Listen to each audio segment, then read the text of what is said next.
I always say to people when they're in a panic, I say, have you pulled your ripcord yet? Have you time to think?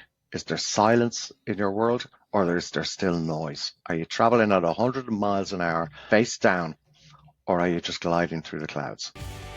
Customer experience wisdom, a dash of travel talk. We've been cleared for takeoff. The best meals are served outside and require a passport. Another new country for CX Passport today, and it's one I'm actually kind of surprised that it hasn't already hit the list. Today we get to head to Ireland and talk with Dara Kiernan, author of Freefall, Leadership Lessons from the Skies. He's also an international speaker and leadership development consultant. Dara's career spectrum includes industries like financial services, IT, healthcare, and local government, and he's got this reputation for improving processes, payments, and performance. He's got the awards to prove it, too. He's got 8 industry awards since 2011. He himself has been honored with 3 Irish Credit Manager of the Year awards and 2 Performance Improvement Consultant of the Year awards in 2022 and 2023. He's got the hardware, y'all. This is real. Somebody knows what they're talking about today.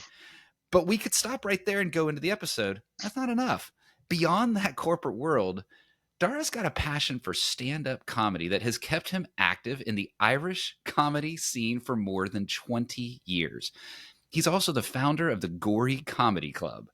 His mix of business acumen and humor brings this fresh approach to leadership and service improvement. So, business leader, customer service driver, author, and stand-up comedy. Yes, please. Dara, welcome to CX Passport.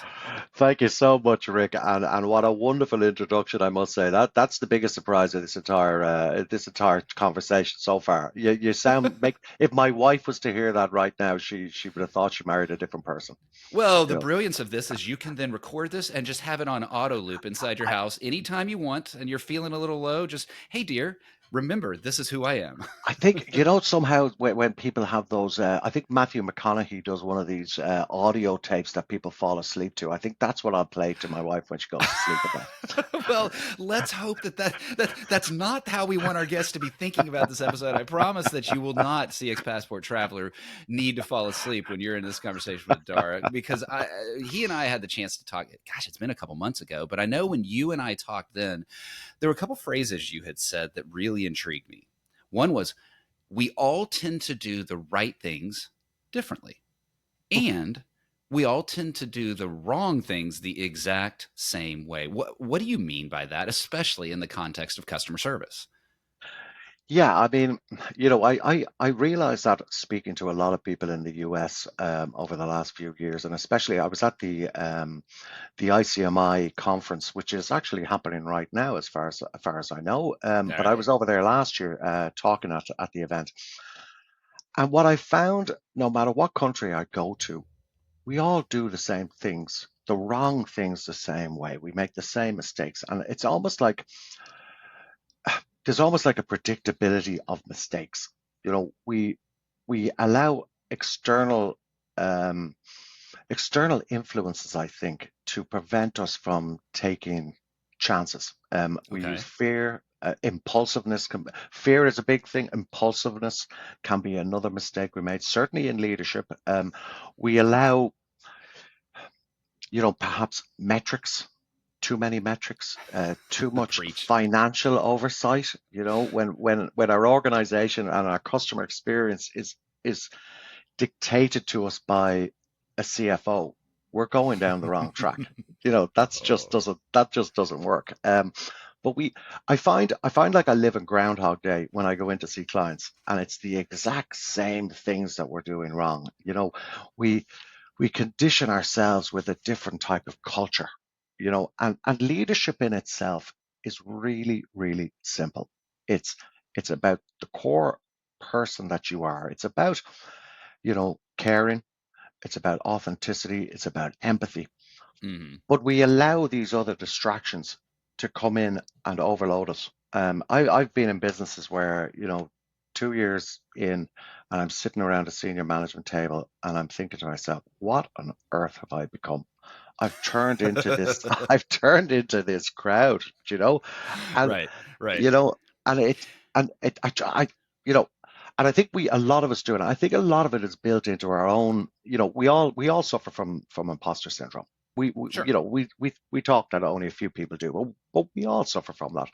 And when we go into an environment where everybody's wearing their game face and they're different, that's where we do the same and we Yeah. turn into different people.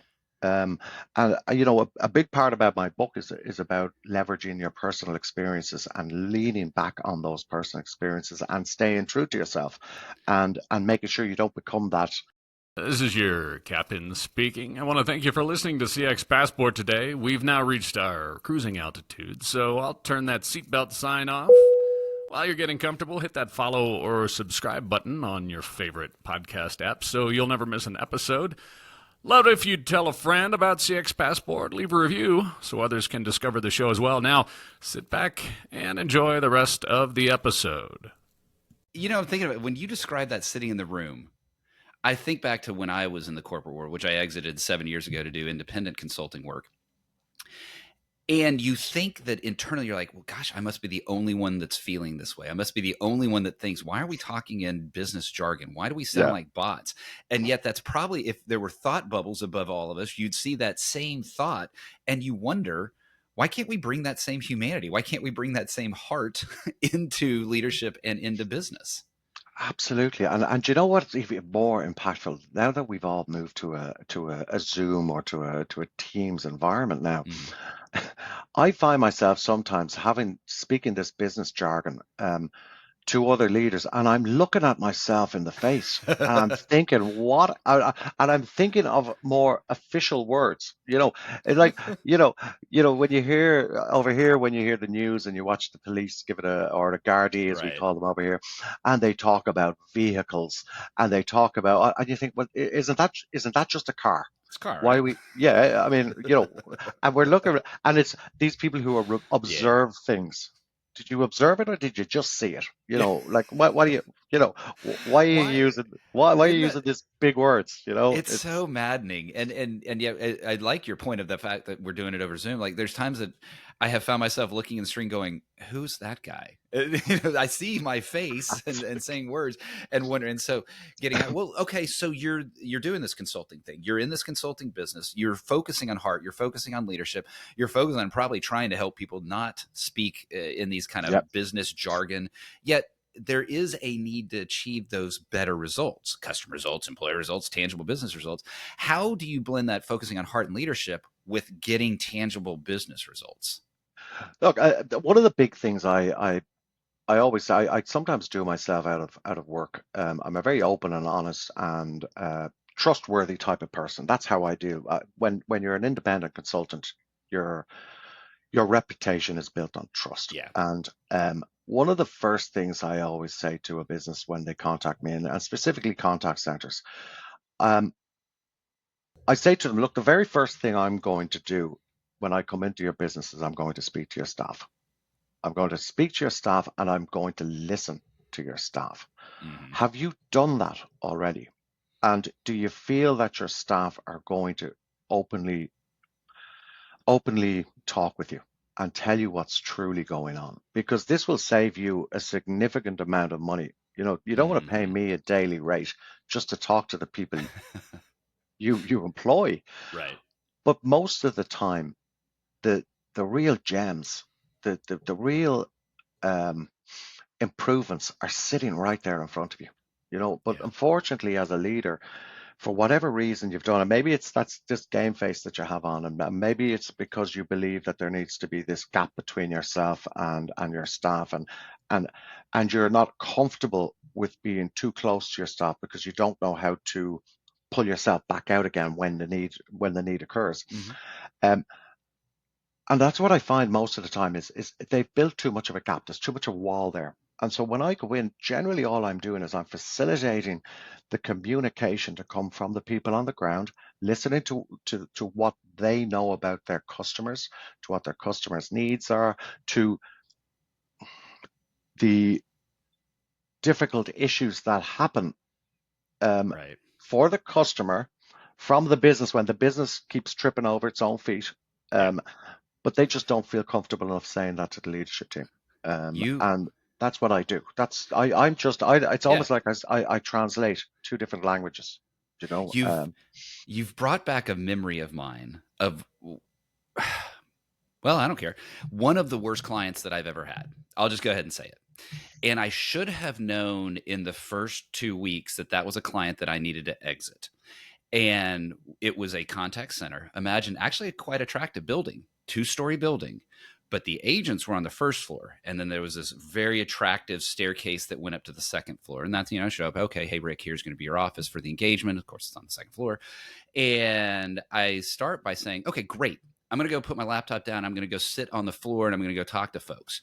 I saw a little discomfort about it, maybe even a little disbelief, like, okay, yeah, you're going to say that, but you're not. I go there and I do that for a week, and I'm there engaging with agents and just having conversation and building relationships. The next week I came back, flew back up there, and I started to do the same thing. And a leader pulled me into an office, and I'm not exaggerating when I say yelled and finger wagged that don't you dare go on my floor ever again. Don't you dare talk to my agents ever again. And I was like, it was one of those that it was such a shock Yeah. that I didn't even know what to do with it. Now, of course, I've got the experience. I would know what to do with it. And I'd tell them to go pound sand and, and walk out the door. That idea of the real meat is sitting there on the floor. That's the actual heart. That's where that's been. That's the real solution there. Have you ever had an experience like that where you've had to say no to a client because they were unwilling to accept that the reality is there on the floor? The reality is you as a leader need to be the one that changes? Yeah, look, one of the very, very first things so I'm a big leadership person. That's where my Okay. heart sits. Mhm. I find myself in contact centers quite a lot. And I've built contact centers. I've transformed contact centers from the telephone on the desk to full omni-channel solutions, and I've done all that. So I do get called into contact centers for processes, for employee engagement, for all these things, for attrition, for all these things that they see are detrimental to their business. And on my very first meeting, they tell me all of these things that they're suffering with. And the one thing I always say to them is, I'm going to look through all of these issues.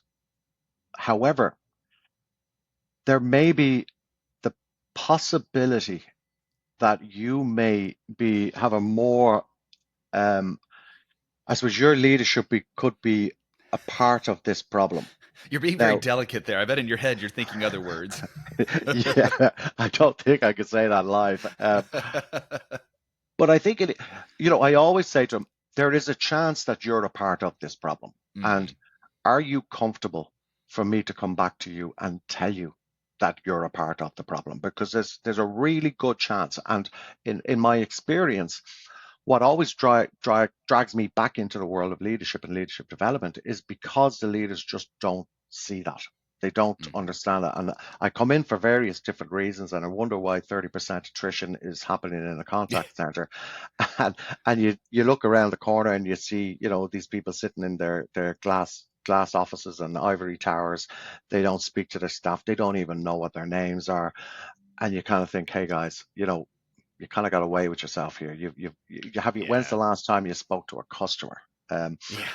So if the person says to me, this is not, it's not an issue for us. There is something, our staff aren't doing what we're telling them to do. There's a red flag straight away. Our staff aren't doing what we tell them to do. The staff are causing these problems. There's all of this. I walk away because the main reason for me is my reputation. So if I go into a business and they're not self-aware enough to be able to take it on the chin and be able to work with me in these situations, and some of them are quite delicate, when I give the solution to them, they're not going to accept it and they're going to blame me.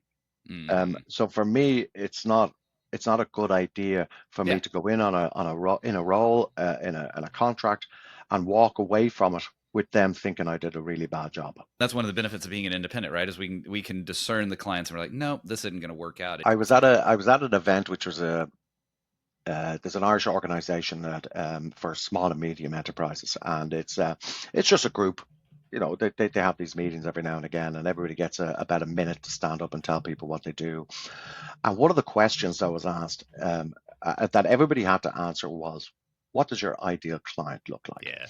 And everybody had almost like a prepared and scripted response. And it was, oh, I want an international, a multinational, I want this, this, this, and this.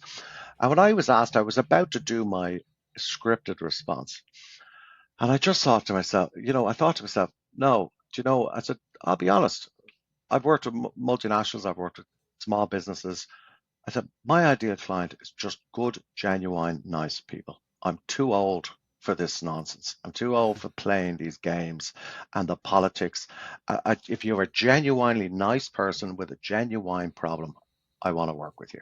If there's an agenda, find somebody else. There's I love plenty. it. There's plenty of consultants I out love there it. that'll take your money. I just, Go Oh, go I to love the it. go to the big four. They'll lap all that up. Whoa, now Not we're for me. lighting our bomb. Okay, here we go. The fire tipped arrows are coming out. Dara, I'd love to that's some juicy stuff. I'd end right there, but there's way too much more that I want to ask you about. One of those things is Freefall. I was not expecting a business book to be based on skydiving. So just start with what motivated you to write Freefall? I'm in leadership about 25 years now, and I have worked for some of the most horrific people and some of the most wonderful people in my time. And but what I did find when I started at the very beginning, I had no support. I didn't have a network of people. I worked for a very large multinational company, and I was the next man up. Somebody left.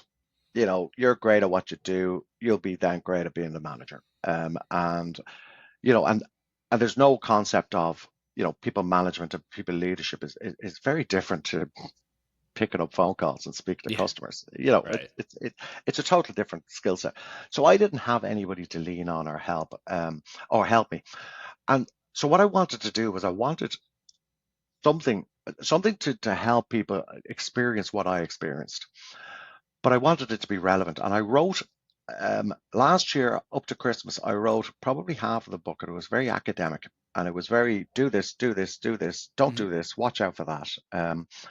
And I read it during the Christmas break, and I thought, this is absolute nonsense. I just cannot sell this, because it's just so boring. And I've read so many leadership books and business books, and they're just god awfully boring, So I have always, over the years, looked back at personal experiences that I've had, and every issue I have dealt with over the years, I've always thought, well, if I was in this scenario, how would I deal with it? As a person, as a human, how do I deal with this on a human level? Mhm. And a lot of the times, you go into businesses and it's all about chaos, and there's stress and there's pressure and there's all these other external influences um, conflicting with your true self. And I always say, there's a comment I always say to people when they're in a panic. I say, have you pulled your ripcord yet? Have you slowed everything down? And are you now Mhm. floating in serenity? Have you time to think? Is there silence in your world, or is there still noise? Are you traveling at 100 miles an hour or 120 miles an hour face down, or are you just gliding through the clouds? And you need to Mhm. make your decisions when you're gliding through the clouds. And I thought by telling a story maybe would help the lessons resonate with people better. It would help them think, well, I remember when that guy talked Right. about when he free fell and when he made those mistakes. And those are the mistakes that I don't want to make, because in skydiving, it's life and death. Um, Right. and these guys are Not crazy. not metaphorically, very, very Abs- literally. Absolutely life and death. And these guys are crazy people. And when it comes to game time, when the game face comes on, there is nothing more serious than what they do, and they take Mhm. it seriously, and the whole the whole persona changes. You know, do what we tell you, or you might die. Yeah. Now, in business, it's not life and death, but it could be life and death of your career. When you Mhm. make mistakes, when you make decisions, when you're moving too fast, when you you know I don't know, when you're too impulsive, when you're too reactive, when when you just don't take that time for yourself to reflect and think carefully about your next move, that could be detrimental, because as a leader, as you know, you could be years leading a great team, and then you do one thing wrong and it'll follow you forever. And so what I try and do with Freefall, I thought, if I just write a story, those lessons that I learned over the years will fall out of that. And they did. And it showed what I liked most about it after I finished writing it and I read it. It showed how I transitioned from probably quite a careless, irresponsible idiot, to somebody who took a great deal of responsibility. I changed in my whole outlook. Mhm. And just jumping out of a plane, you kind of think, how could that do it? But it's just respecting the structure and the processes around it that changed my whole mindset. You And know, that's why I wrote it. Yeah. yeah, and what I like about that is it shows how many different influences there can be into the business mindset, right? You said there that jumping out of the plane has affected how you approach your business, your just kind of mental approach to things. There's another category that long-term CX Passport travelers know that I've talked about, that a while ago I took improv classes, even did a couple performances on stage. I'm not improv by background, but I went ahead and did it. I didn't expect it to be input to business, right? They ended up being valuable business lessons and teaching me some of the most valuable business skills. So I want to talk about your comedy experience, even the ownership of the club and just being behind the mic in an open mic setting. What has that comedy experience and club operation been like, and how has it influenced your approach to business and the customer today?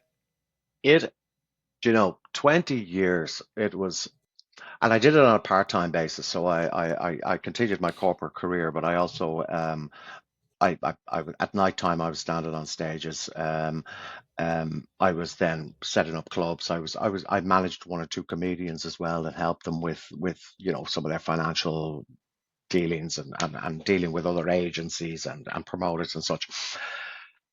Um, when I'm asked about the comedy experience, and it probably comes from the promoting and the running of the business, the standing on stage is wonderful, and for so many different reasons. It's like, it's black, it's white, a huge amount of gray. There are great times, there are dreadful times, there Hmm. are just like, oh my God, why am I doing this? Why would I put myself through this? Um, Right. but all of those are forgotten. It's like if you play golf, and I play golf, and I'm not great, but when I hit that great shot, I think, Oh, yeah. oh yeah, that's why I'm going to keep coming back. And but I always say that the comedy business is no laughing matter, because it's a business, Mhm. and there is a structure around it.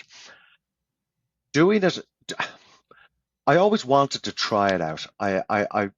For years I put it off. The first time I stood on stage was probably, I was at the age of, I think it was 30, and I'm now 54, and it's just phenomenal. Somebody asked me, where do you see the connection between stand-up comedy and leadership? And as you Mhm. already said, you found these correlations. The one thing I always say to people is, there's one thing that a comedian and a leader have in common.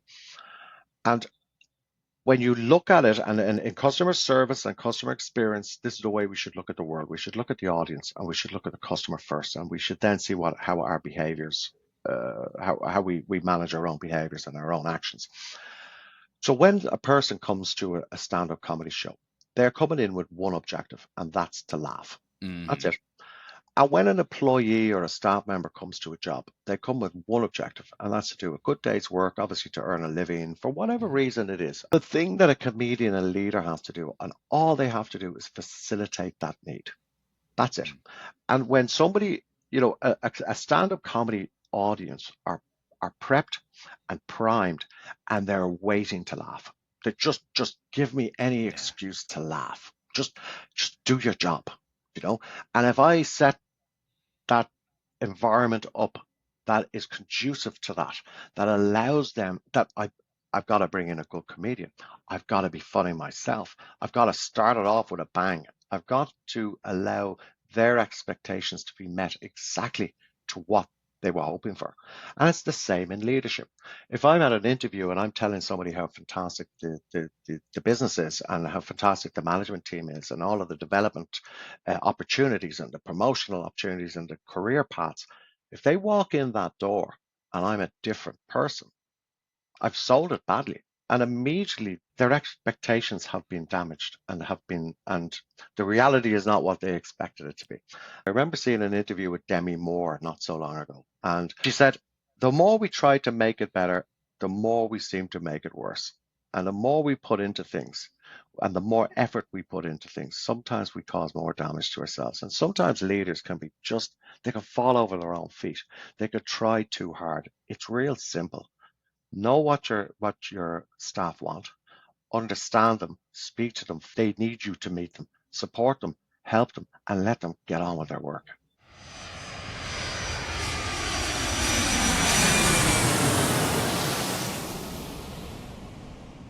Dara, I love the fact that we've been able to link improv and comedy and entertainment insights into business. And it shows, just like skydiving, there's other inputs that come into business. With all those thoughts flooding at us, we need to take a little break here. And I want to invite you to stop down in the first class lounge. We'll have a little break here, move a little quickly, and have a little bit of fun. What is a dream travel location from your past? The one place I absolutely loved, I went on a cruise a few years ago. For my 50th birthday, when people go to Vegas and I had a child. So we haven't done anything for the last 4 years. Right. And maybe it's the right time at this age, to slow down a bit and run after a toddler. But before he came along, we went to San Martin in the Caribbean. Nice. Yeah. Oh, such a beautiful location. And I've been to a lot of places. South Africa is another great place. I've been around Europe. I've been to the US quite a bit. But San Martin, it was like, and again, go back to the skydiving. It was like I just pulled the ripcord. And it just, Nice. All stress. And I know I wasn't stressed on a cruise ship, but all that just fell from me when I got off the boat and I just met the people and I walked through the island. I walked around the island, I thought, and I only had That's awesome. maybe 8 hours. And I just Yeah. I really thought, I could be one of those guys. Those people that they see on these TikTok videos of people running up to try and catch a ship as it's sailing away. Oh, I wonder what that'd be like, because that'd be nice here. I wouldn't mind, I wouldn't mind doing that here. Yeah, yeah, See yeah. y'all later. Catch you in the next port. But Well, such a okay. wonderful place. Let's assume that you did hit the cruise and you're back into your regular world here. What is a dream travel location you've not been to yet? It's not a location. It's more of I was thinking about this. It's not an actual location, and there's so many wonderful places I'd love to still see. But what I would love to do is just drive across the US. Um, Oh, every yeah. time I go to the US, I go to New York or Orlando Yeah. or Miami or Vegas, as we all do, or Seattle or wherever it happens to be. Mhm. But I don't think you get a true feeling of the people of the culture, and the culture in New York is not US culture. Right. It's just big city stuff. I live on the southeast corner of Ireland, and the culture down here is very different to what happens in Dublin. Um, Right. and so I'd love to just spend time through the small towns, Yeah. go into a small town bar, look at just how people are and talk to people. That's what I'd love to do, and Yeah. someday I will. But that would be my dream. That would be my dream. It's a neat experience. There's a lot of space there, as I can attest to having driven many different regions across this country. There's a lot of space there, but it is delightful to get out of the metro and see what the rest of it is. And even in places where there aren't the people, just what you're seeing from a beauty perspective is great Yeah. as well. You will experience a lot of different food. Certainly in certain places you get a lot of fried. Sometimes you might get a little bit of others, but what in general is a favorite thing of yours to eat? I am real simple. Um, and I'm sure people have been on this show and they've talked about, smoked salmon with caviar on the top and cream cheese and all that type of stuff. Give me sausages and mashed potato any day. Oh yeah. That and real. Now, let's be careful about this because chicken sausages are not sausages. Let's just I say love that. it. And what about Uh, turkey? Not a turkey sausage guy? That's like a turkey tube. and a chicken tube. A sausage is purely pork. And don't put apple stuffing in it. And don't put sage and onion. I And love it. don't do all that. It's just pure pork. It's a sausage. Leave it alone, folks. What about the other way? And maybe it's a turkey sausage. I don't know. But what is something growing up you were forced to eat but you hated as a kid? Well, a big part of the staple diet here in Ireland is bacon and cabbage. It's a huge thing, as well as Irish Yeah. stew and various other different things. Cabbage is absolutely horrific. It's one of these things that your Yeah. parents always push. Yeah. Now, another thing is Brussels sprouts. I don't Amen. understand. Hate them. Yeah, don't understand why they're there. Just no Mm. point. You know, you wouldn't know. Christmas comes along, and if you didn't have a bowl of Brussels sprouts on the table, it wouldn't be Christmas. But nobody ever touches them. But you never have to be exposed to Brussels sprouts, but you are going to be exposed to having to leave the first class lounge here.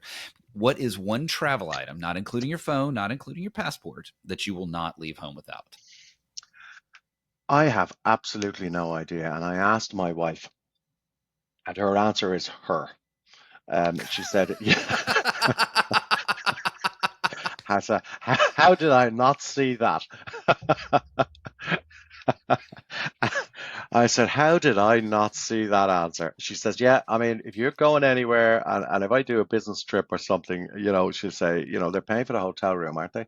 Yeah, they are. They're only paying for one seat in the plane. She said, oh, okay, we'll pay that, but we'll pay for that, but I'm coming with you. And that's it. Wherever you're going, we're going together. And I thought, yeah, she's absolutely right.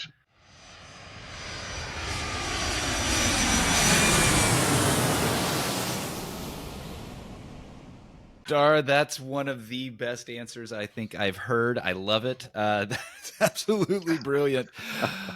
It probably feeds into what I want to ask you about now. So we've talked about stand-up comedy. We've talked about improv. I even saw something that you'd written about how the Taylor Swift experience as motivation for an article you wrote earlier in 2024. Why is it that entertainment and pop culture continue to serve as this sort of business muse for you? You know, I wouldn't be a fan of Taylor Swift's music. I mean, one or two of her songs are catchy. But I think it's how she holds herself and how she sells herself to her audience and in turn her customers. Right. How she does her marketing and you know everything about customer experience for me is about how you make people feel. Um, our emotions are the most important part of our decision making when it comes to buying this product or dealing with this company or talking to that person and so on.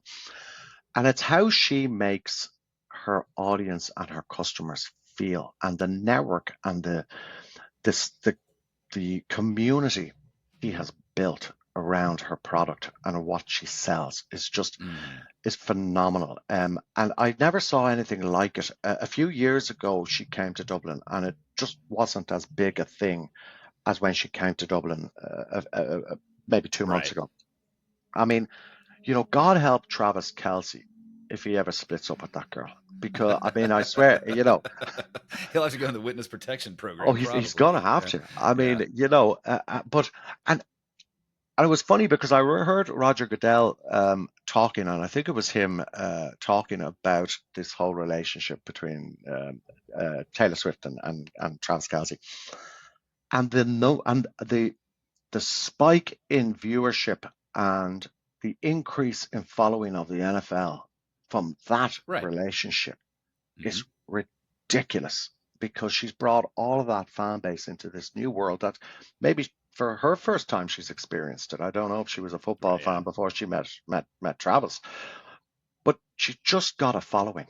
She's just got and she treats them right. There's stories when she came to Dublin, she donated a significant amount of money to the homeless people and those type of support structures in Ireland. She's done this. She did a massive donation to clean up, I think, for the recent storms in Florida. I think Right. Yeah, so I saw that. she gave bonuses to her truck drivers. Mhm. $50,000 for driving the truck. Like, Right.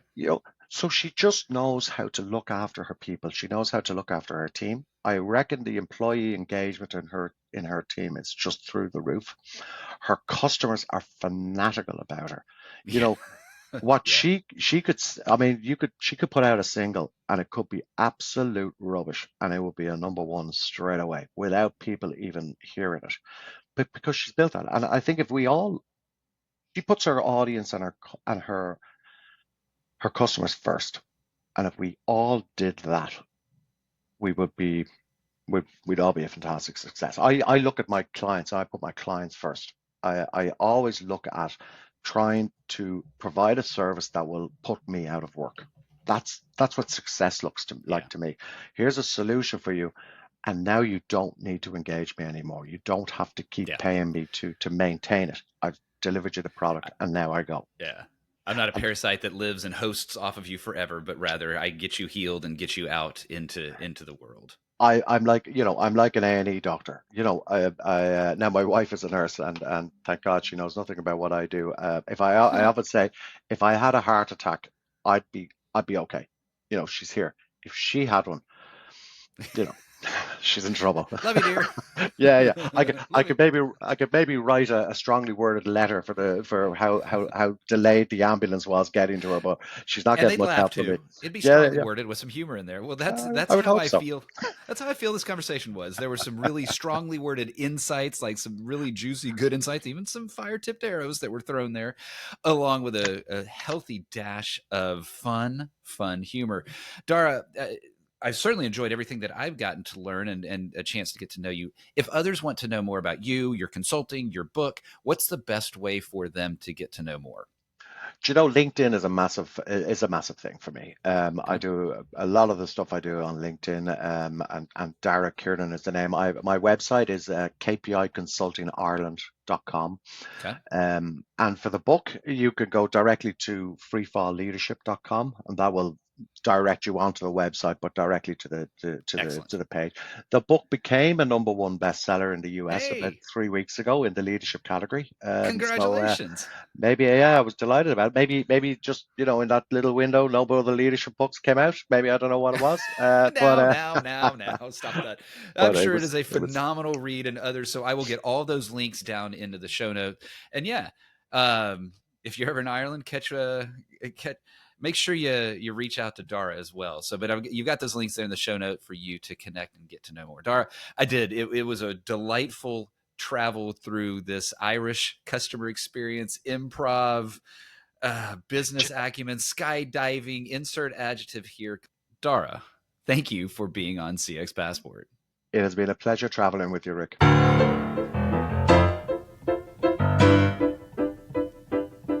Thanks for joining us this week on CX Passport.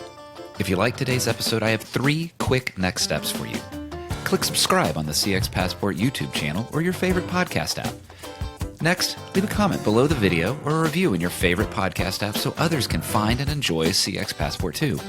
Then head over to cxpassport.com for show notes and resources that can help you create tangible business results by delivering great customer experience.